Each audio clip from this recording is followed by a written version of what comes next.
Okay, so I like to start with the breakdown just because that's the trickiest part.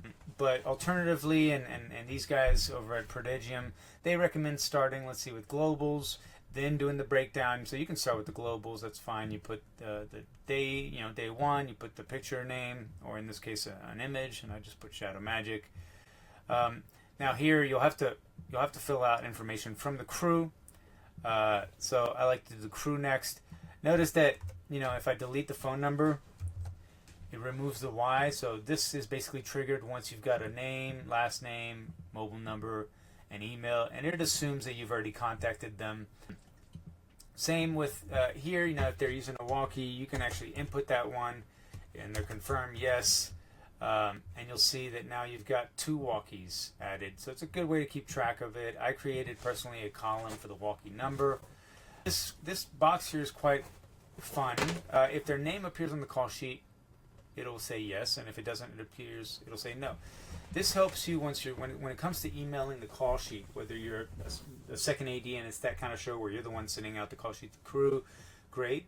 Or if your coordinator or someone from the office has access to this document and they're the one sending it, they'll be able to do it this way and clearly see yes, no, who's on your distro list.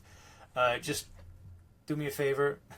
Make sure that when you share this document, you create a duplicate on your end so that they don't somehow mess something up. The most important thing, as I may have stated already, is to not delete any rows or columns. And if someone else is using your document, they may screw it up.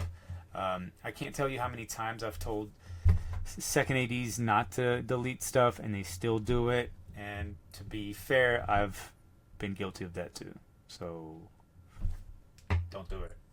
Take it from me. So you'll fill out your crew information, and eventually when you go to the back and you start typing in John McClane, boom, their name will pop up. And what's nice is that on the crew side now suddenly we know that they're on the call sheet.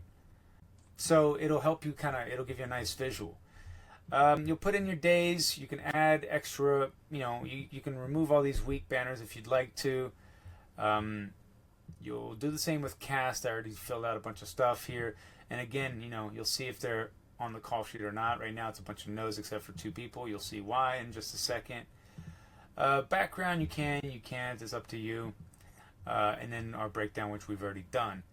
Moving on to the front of the call sheet. So I'm going to go ahead and delete these rows.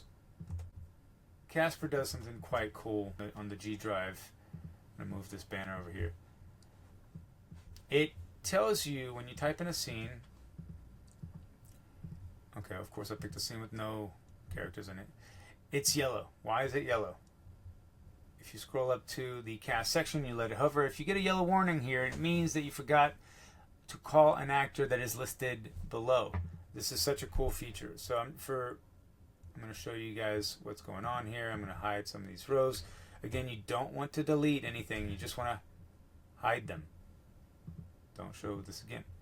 So here, I know that I need for scene 1, characters 1, characters 3. Oh, and by the way, you notice that it does them in the order. Let's just add a few more scenes for, funsies.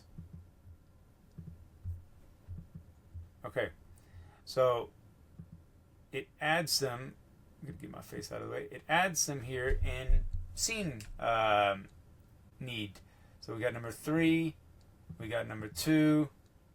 Now you'll probably want to keep them in order here. So the best way to go about this is do it this way.